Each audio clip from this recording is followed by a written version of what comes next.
Hello from out of the forge. It's a lot later than it usually is when I start a video, but you know, it's almost Christmas. We had one family get together today, and been a real push trying to get the Christmas orders done, doing some remodeling out at my mom's house since my dad died a couple weeks ago.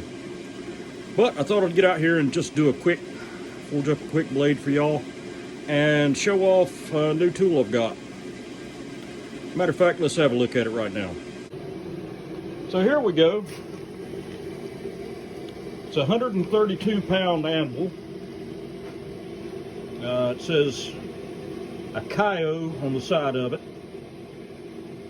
MD 66, I think, 60, which means 60 kilograms or 132 pounds. It's got the V-bore sticker on it, but all these anvils are pretty much the same. They're all Chinese made. It's cast steel. So it's not cast iron, it is cast steel. The face definitely passes a scratch test for hardness. Really need to come back and do a little dressing on the edges with a grinder and just round them over a little bit because they are kind of sharp. But you know what? I haven't had time to do that, and I wanted to try it out. So today we're going to forge a blade. Stick around. Let's see what we can do. So we're going to start out with a piece of 1084 high carbon steel. This is 1/4 inch thick, so it's fairly heavy stock.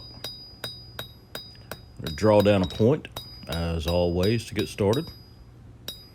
And I can tell you right now, this is going to be a challenge because I don't have this anvil fastened down and it's vibrating and moving. So I'm going to have to fix that before I forge another blade on it.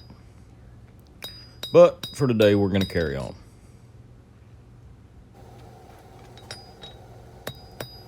Want a little more taper on this. Hadn't given much thought to what style of blade I wanted to do, but you know, I think I'm going to make something different, something curvy, something with an odd shape to it, maybe a long skinner or something like that. You know, got a brand new anvil, might as well break it in by doing something complicated. So that's what we're going to try to do.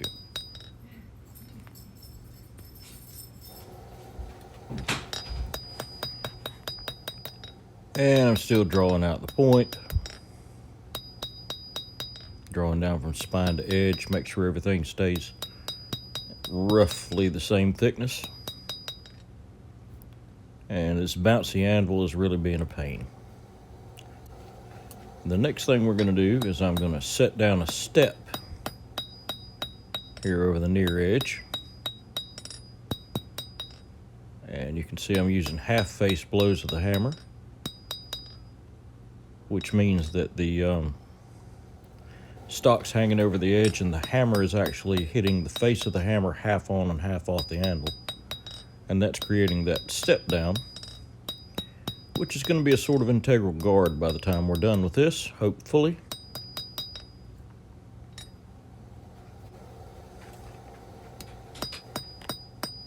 And now I want a thumb rest on the spine of the blade.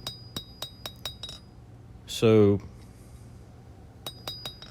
I'm going in front of what's going to be the integral guard. And I just use the hammer to push everything down. Now I'm going behind the integral guard.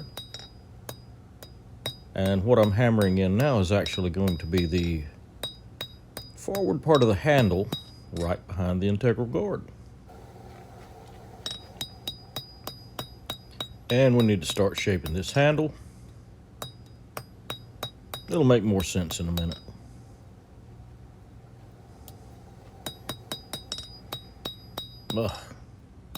It's a lot bigger anvil. The face of this anvil is over 5 inches. I'm just not used to it. That's okay. We'll get there.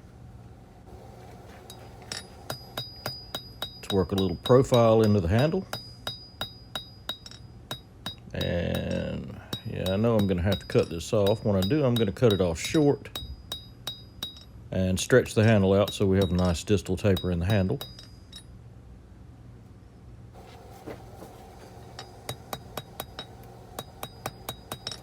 So I don't need to make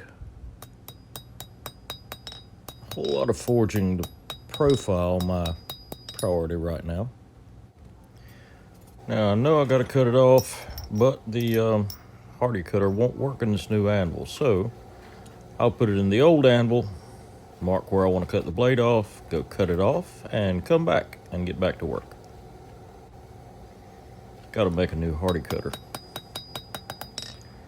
Now I'll start stretching that handle out, working it out, working that distal taper into it.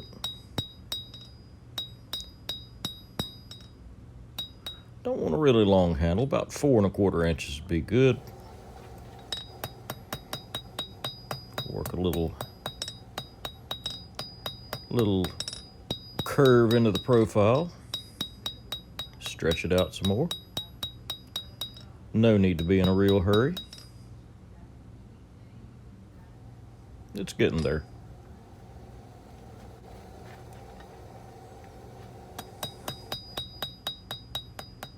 Keep working that profile.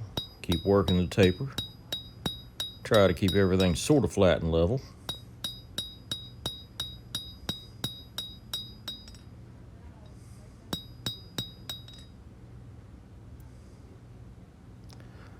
Yeah, I need to even out that curve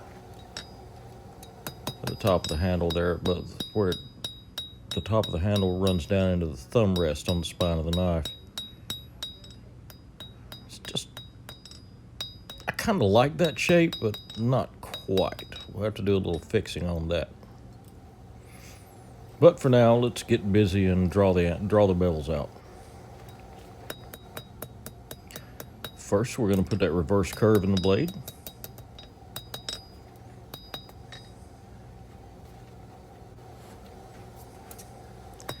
And I'm actually working the bevel off the edge of the anvil. And the reason that I'm doing that, one side and then the other, is because I can strike the bevel, or strike the steel, and pull the steel down toward the edge and away from the spine, and work it on an angle without having to worry about my hammer smacking the face of my anvil. Now for years I haven't done it this way because my old anvil had that sway in it, which was just fine for pulling the bevel down on the blade, working sideways. But now I have to work lengthways along the edge of the anvil, at least for this type of blade.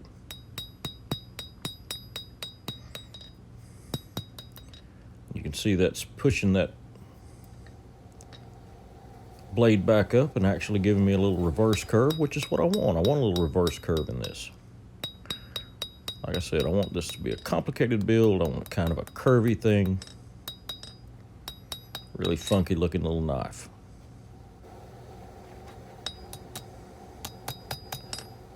See if we can get that hump out of the handle.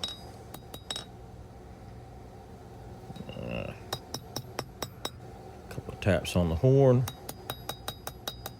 And we're just about there. It's pretty close. It's not exactly what I wanted, but hey, for a first blade on a new anvil, yep, I do believe that will work. Yeah, we'll do just fine. Okay, got our rough forging finished up. Not too bad for a brand new tool that I'm not used to. One thing for sure, I'm going to have to dress the edges of that anvil, cut them down a little bit, grind them a little bit so they're not quite so sharp. It's nice to have an anvil with a flat surface, but the truth is, you know, there's nothing wrong with the quality of this anvil as far as the rebound goes, as far as the hardness goes. I beat the crap out of it. There's not a mark on it. But, you know, I'm just going to have to get used to it. I knew every curve, I knew every sway of my old anvil. And the reason I switched is not because the old anvil didn't work great, but because it was challenging to get a blade straight on it sometimes because it was swayed. And this one is absolutely flat, and I'm just going to have to get used to that. I had to hammer a little harder than normal because the new anvil's not tied down yet. So folks out there, if you set your anvil solid on the stump or on whatever mount so that it can't move, it helps take out the ring and the vibration, helps decrease the noise, and increases the efficiency of your anvil as far as your work of hammering. I'm definitely going to bolt this down, and it's probably going to be my new user. Anyway, here's what we ended up with. Nice long thin Skinner blade. I left it thick. I'm going to do a lot of grinding on this one. I think I'm going to bring that up to a really nice high satin finish. Slap some nice wood scales on there. Thanks for watching. God bless and have a great night.